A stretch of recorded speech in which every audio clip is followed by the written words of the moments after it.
outside for the Dibley Diaries this week. It's so rainy outside that you have to put up with, instead of a view of the countryside, but my craft shelves and some of my bookshelves in the corner of my study.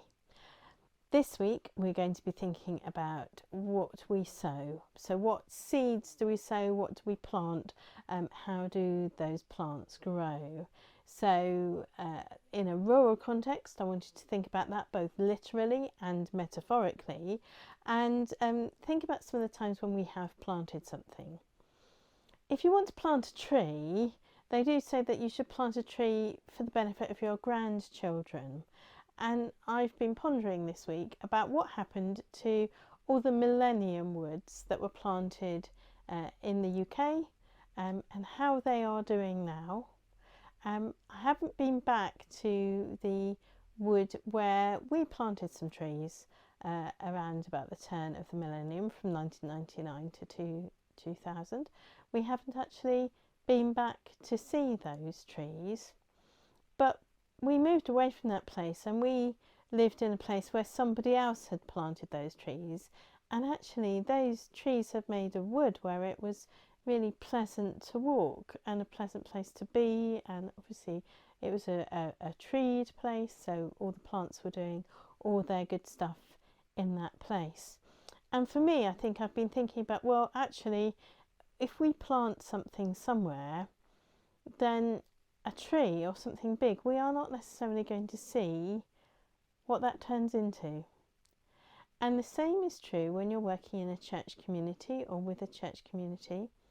If you do something which is sowing a seed, then it may be that you do see what happens, or it may be that that is something which will benefit your children's generation in that place, or even your grandchildren's generation in that place.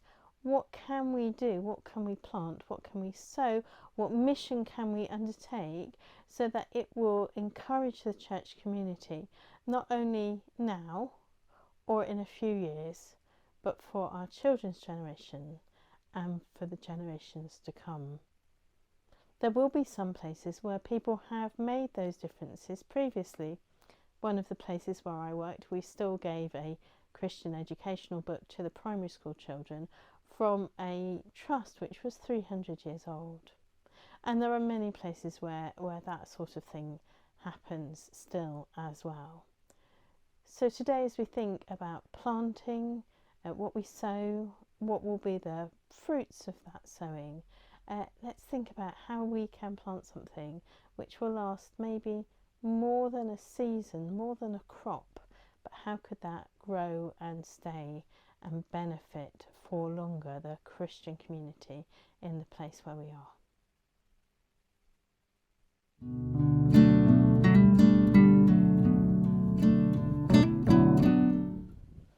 So the thought for the week this week is about the parable of the sower, and Jesus, actually this is the only parable that he explains, so it's in Matthew 13. We've got it in two chunks. So Jesus talks about the kingdom of God being like seed which is sown.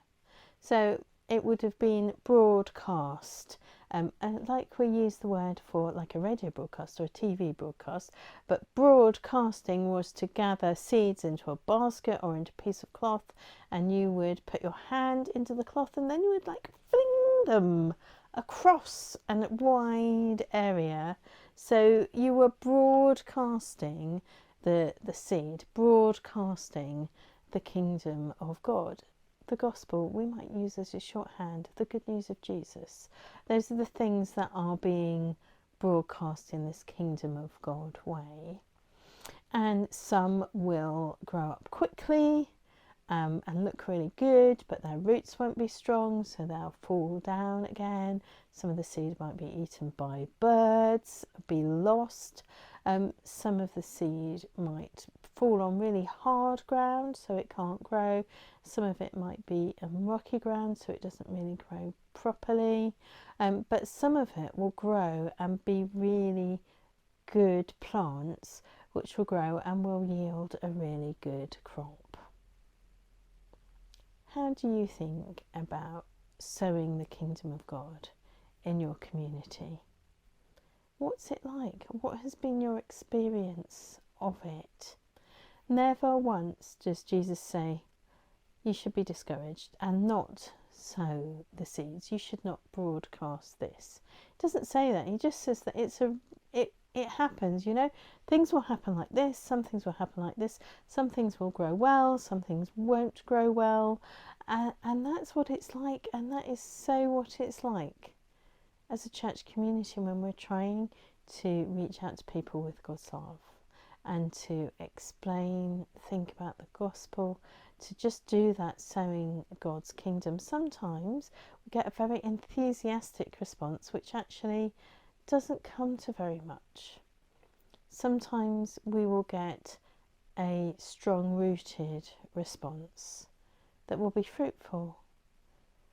Sometimes we might get a very slow growing response, but actually that's fine. And sometimes Jesus says weeds and things will come and choke the plants and people will be distracted. And we know that happens too.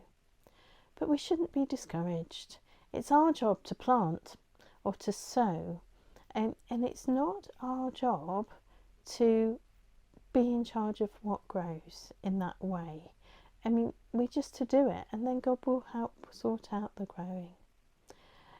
Every New Year, there's a cartoon. It appeared a few years ago, but I think people keep amending it. So you might see somebody and they are kind of working with a shape, which is the new year, and then someone else is saying to this person, I wonder what's going to happen this year. I wonder what will happen.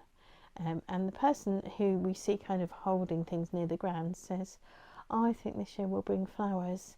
And the other person says, well, why do you think that? And the person says, because I'm planting flowers. How do we do that for our church community? How do we plant good things? How do we plant good things? How do we sow well in our church community? And we sow in the way that we believe that God has called us to, and then we leave it to God to sort out the rest. We need to sow, and we need to watch God give us the growth.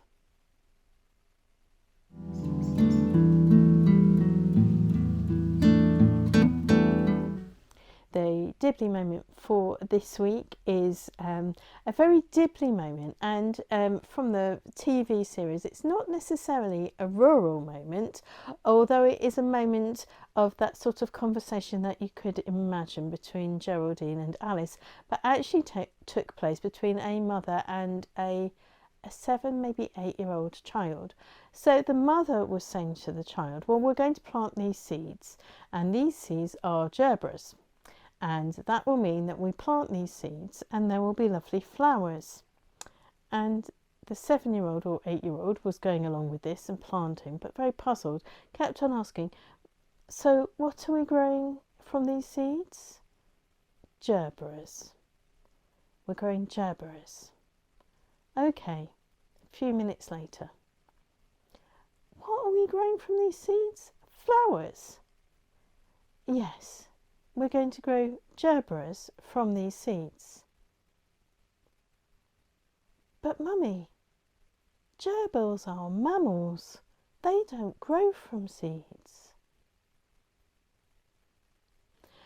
Then proceeded a long explanation that these are gerberas, the flowers, not gerbils, the mammals, because indeed you cannot grow gerbils, the mammals, from seeds, and she was entirely correct. That's it for the Dibley Diaries for this week. I pray that you and your village will have a blessed week and that the things that you sow will flourish.